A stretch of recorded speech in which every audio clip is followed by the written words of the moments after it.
Hey, we're a wonder. And you're watching Toasted. Welcome to Amsterdam.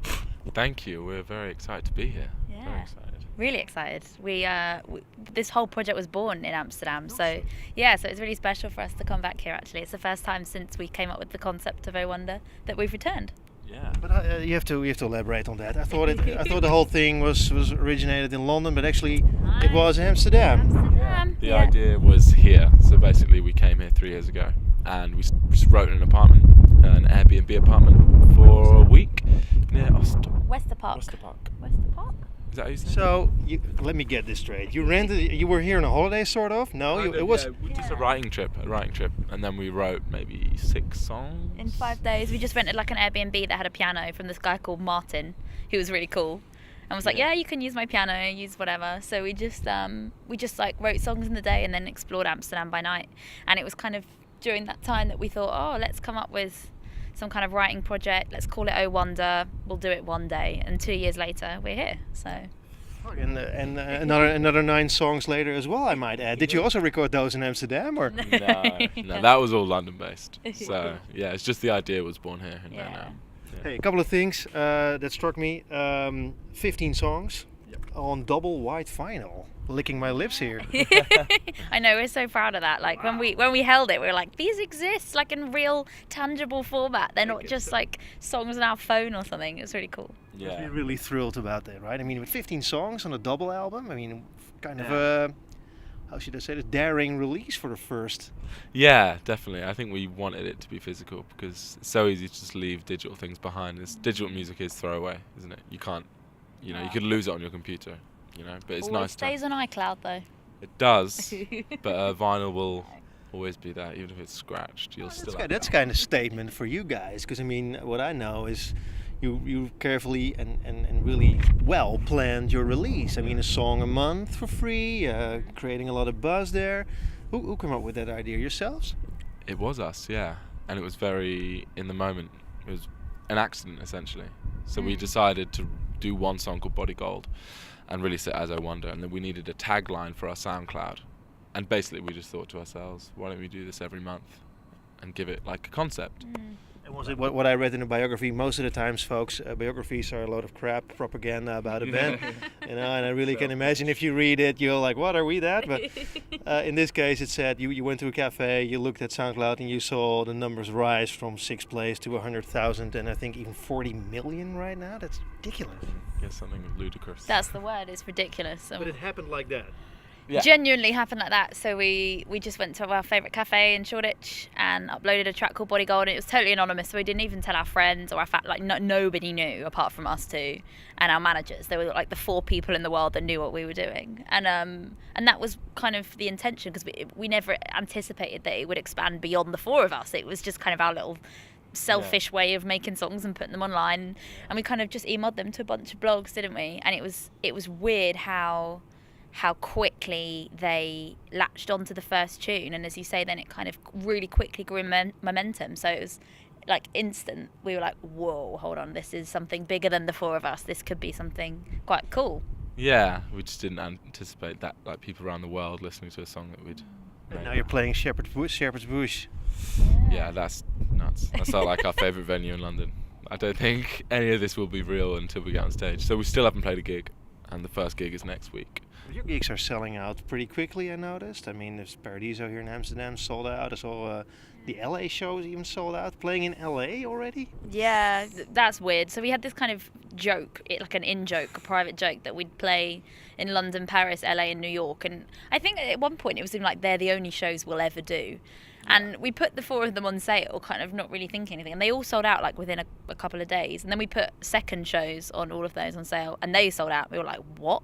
Let's keep doing this. How far can we get? 18 sold out shows? No. So it's kind of expanded into this world tour for our first ever set of shows. A long tour. It's ridiculous. Off the back of just releasing some SoundCloud songs. It's nuts. It's great. So finally the internet is good for music, probably, right? Yeah, exactly. We are so grateful for the internet for this, because it's such a good platform to reach people who would never hear you. Like normally, you can't without the internet for this project, it would have been impossible. Well, we know what, without the good songs, it wouldn't have been possible. I mean, you can put out a lot of shitty songs and nobody would notice, right? This is also true, and that's probably what we've been doing wrong for the past few years. Oh, no, you write some real great songs. I mean, 15 songs. One song that struck me after listening, I've been listening to it for I don't know how long, and the whole order is mixed up in my head. So one song that struck was Shark. Yeah. Because of the weird sound that starts in the beginning, I thought somebody left his phone where I was at, and I was like, "What is this?" Played it again and again. I was like, "No, it's on the track. What is it?" There's a bicycle bell on one of the songs, and every time I was when we were listening in before we were getting it mastered and we were listening to the masters, I remember like walking around with my iPod headphones in, and this bell would go off, and I kept looking around, being like, "Where's the bike?" And I was like, "Oh, it's in our song." But yeah, like in Shark, it's someone going "Hey," but really slowed down, so it's like, "Hey." Yeah, it's just a guy shouting "Hey." It's like a hip hop like "Hey" sample. Yeah. Wow. And then you just tune it down 2 octaves or something, and it sounds like it does. Lots of subtle, I might add evil things in your music, right? Evil? How is it evil? It's like so subconscious. It's like playing with my brain. I mean, it's like Well, yeah, probably some messages in reverse there as well, Oh right? yeah, of course. Yeah, it's a concept record if you play it backwards. We've got busted. That's how we've got all these plays. Is that there's someone silently going like, "Listen to it." Yeah. Yeah. Play it again. Why not? Oh, Yeah. that's so clever. People No, used but- to do that in films, right? Wasn't there a Yeah, film? yeah. Subliminal And just information. pop Fight up Club. things. We've had like Flashing images, and you'd be like, "What?" rude stuff. Do you guys know The Young Ones, the series The Young Ones, actually? On it was with Rick Mayall and back in the 80s already, a long time ago. They had a lot of subliminal messages. Really? Yeah, on yeah, legally. It's probably illegal now, isn't it? Yeah. Yeah. Must be. It was always. Yeah, that's nuts. Anyway, let's get back to the music, folks. Hey, another things that struck me, the word gold. Whenever I listen to your music, there's a lot of gold in there. Yes, I noticed this the other day. I listened to our album. I was like, God, we repeat ourselves. Was it like I don't know. a subconscious thing? Gold in my old songs, and you also used it. It's like we have this song, this phrase in common. I love the Word. word gold. It's great. It's such a good word, and we use it like so. It's in body gold, which I just think is a beautiful image of painting someone's body. Because gold can mean, gold is one of those two-sided coins, no pun intended. But it's like one side of it is beauty and glamour and being dazzled and feeling like you're a princess. You're golden. You're but in a lovely way, like in a way to be celebrated. Like I feel at the best version of myself that I can feel. And then the flip side of that is money and greed and corruption and decay and people abusing their power because they want money and gold and gold bars, and it's all that. Gold diggers. Gold diggers. Yeah, it's just a cool. I just love the word. We love the word, don't we? But it wasn't like a conscious thing to use a lot of gold on their music. Absolutely. Concept, Concept once again. album. Yeah. Yeah. And also diamonds, white, the color white, lots of colors in there as well, but white appears. And of course I was thinking like you guys did this on purpose, so it's very, very, how should I say this, filmic, the music you have, so probably it's like painting with words. Yeah. Essentially, yeah. I think we all. So wrong saying this, it's totally not what's happened, right? Totally accidental, but you picked up on it. You have nailed it. We were painting with words. That's exactly what we're doing, and setting it to music. Yeah. I love the videos, by the way. Who did them? Do you hire separate guys or girls for it? Two different guys. One was a good friend of ours, Mike. Yeah. Mike Thomas. who's amazing, and he really captured exactly what This we is wanted. really fun. We should totally keep. Look, you talk. And he has to keep something. It's fine. The second one I'll just go like was this. Yeah. Thomas. Yeah, Thomas James. They're both geniuses and visual artists. They're amazing. And yeah, just we wanted to just do little narratives for each of the songs. Yeah, really cinematic. We love that kind of stuff. So yeah. It's just another way of explaining your song just through a visual. So it's really. You guys looking forward to the tour actually? Because it's pretty intense time. Yeah. It's a pretty intense time, right? Yeah, it will be pretty full on. Yeah, I didn't quite realise, like, we've both played like thousands of gigs between us, like in other projects over the years, haven't we? But just these like little promo trips, like the fact that we're in Amsterdam, in my head it was all like, oh, so we'll go to Amsterdam and we'll go and eat stroopwafels and we'll go on the boats and we'll go to the park, Vondel Park, and we'll rent bikes and then we'll do an interview and then we'll go out for dinner at De Cas and it will all be amazing. And actually what it is you turn up to a hotel room having like slept on a plane and then you do a load of interviews and then you go home and it's like, oh, and you're knackered and you just want to go home like and sleep, which is awful. But so I think touring will be an extension of that. But it was gonna like traveling, we love traveling. This is insane. We're just sitting on a rooftop in Amsterdam, and touring will be marvelous because we're with like 8 of our best mates effectively, just going around the world eating and singing every night. Like it's the best job ever. Like, well, I mean, it's interesting you said that, because one thing in the bio that I picked out, which I thought was really interesting, is that you said, well, I had a lot of odd jobs before. I worked at, I don't know, Waterstones and coffee bars, and you were the one that said, drop the jobs. You're a musician.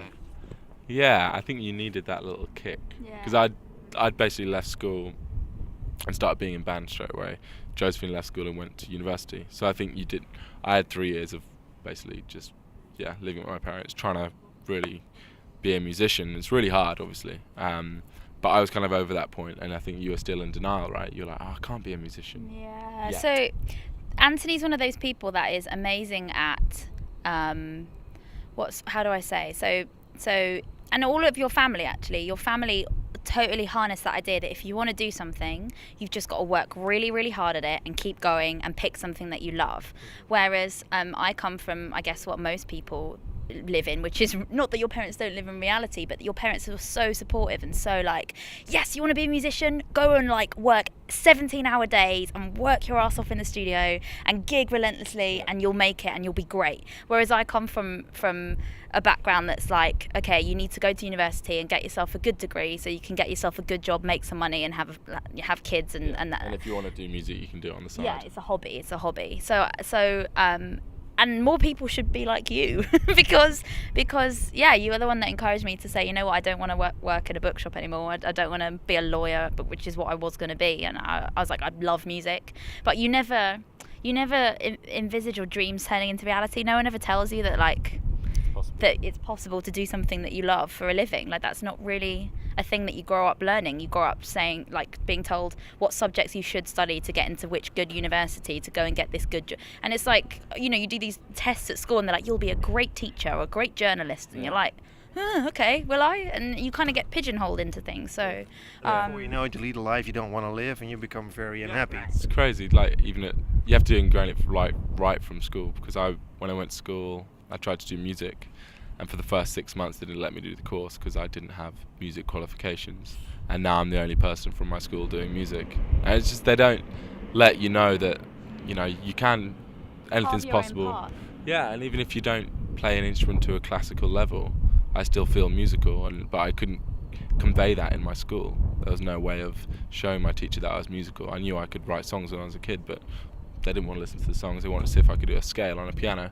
So I think people need to think and teach outside the box. I think it's the main. Yeah, for sure. Inspire people. And you know, it must be reasserted. It's an absolute privilege to do a job that you love, but we should all at least aim for that and not settle for the second best when you haven't even tried to do the best. You know. I think it starts with the exception of I want to be this. I mean, or I am this. You know, if you don't say that, you'll never be there. Exactly. Right. Yeah, and I do feel sorry for, like, there's a lot of my friends are still, they're like 25, 26, and they don't know what they want to do yet. And I feel privileged that I've always known that I want to be a musician. Yeah, it's a blessing to have a calling and like a compulsion and a need to do something, whatever that is. Whether that's you want to go be a teacher, like my brother's just found it. He's 24 and he's just discovered that he wants to be a teacher and loves teaching, and that's great. So for some people it does take a bit longer, and some people never work it out. But if you've got something, that's what we should say. Like, if you've got something that you love and you're 15, you're like, I just can't imagine doing anything else but acting or painting or fixing bikes or being a tattoo artist or whatever it is. Like, you just have to channel that energy and be like, I'm gonna do it, I'm gonna get there, I've got to do it, you know. I'm glad you guys did. Thanks so much for your time. Oh, thank you so much for having us. Thanks for having us in Amsterdam. Yeah. It's lovely.